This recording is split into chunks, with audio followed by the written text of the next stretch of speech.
Baba Diki wagara panapa. Ndiri pano ini. Zviri sei? Mushe zviri kudi. Mumba musugara kashamwari. Mba macho kuri kupisa. Waburi kupisa shamwari. Ndamboda kuti ndidai ndamboda urara azvisikurarika. Pakashata. Amusuda mabanana. Maiti unondipaka banana kakadai? Unondipaka banana kakadai so uchidya mabanana mahomba kakadai. Nai baba Diki ndakutadzire ikweyo kukupa mabanana. Aiwa ndipo. Aiwa mauda kutondikona. Maiti uri kuona ka banana kauri kundipa. Kudini? Ndiri size yako kaisa unoroti kuti pauri baba Diki unoda banana rakadai iwewe. Kune size yakadai iwewe unochemera banana rakadai iwewe. Iwe maiti saka uri kuti ndodya ka banana kakadai so aka. Ndo size yenyu ndo zvamuri izvi baba idyai zvinoenderana nemi ndo zvinokugutsa izvi. Maiti uri kuti chiko iwe? Ndo kuti uzvinzwe kuti kupuwa kanhu kakadai zvinodini kudya kanhu kakadai so.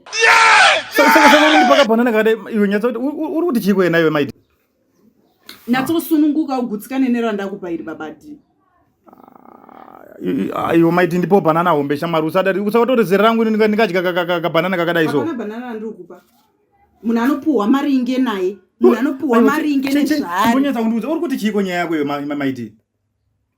Chimbonyatsa kutaura hako pamwe pane yako uri kutaura inyaya yemabanana iri kana kuti uri kuti chi? Matochinja topic. Ndachinja topic sai ndiri kutaura iri nyaya uri kutaura kuti anje ndakambokupa banana kakadai. Baba Diki ndakupa banana iri kuti unzwisise kuti munhu kapuwa kanhu kadika hakuna kwakanosvika. Kaise mukanwa mako munzwi. Kanoperera parimi. Good, thank you very much. Ndingakupa iri rinozadza iri. Rinozadza mukanwa mese imi muchimboitora muchimboita zvinoperera parurimi. Idya zvizvozvo zvinoperera parurimi. Ndopanda kukubvunza kamaiti kuti inyaya yemabanana here yauri kutaura kana kuti pane hako imwe nyaya yauri kutaura. Handisi kuzvinzwisisa bai. Inyaya yemabanana. Kana iri nyaya yemabanana saka ndipowo kabanana hombe racho. Hombe rekudini?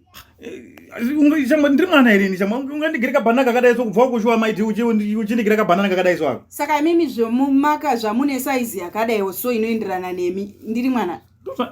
Saizi ipi ndinogadzira mabanana here ini? Ndatokuitira favor kutokupa ndikakupa iri unofa naro iri. Munhu ngadye zvinoenderana naye. Tarisa. Munhu ngadye zvinoenderana naye inoenderana naye. Ndokubvunza kuti ndio size yangu ndio size yako baba Diki ndio size yako. Iri maiti size yangu iri. Ndio zvauri saka iwe wakadai. Unodya size yakadai yemabanana iwe. Ndiri kuda kai. Ari kwani pauri.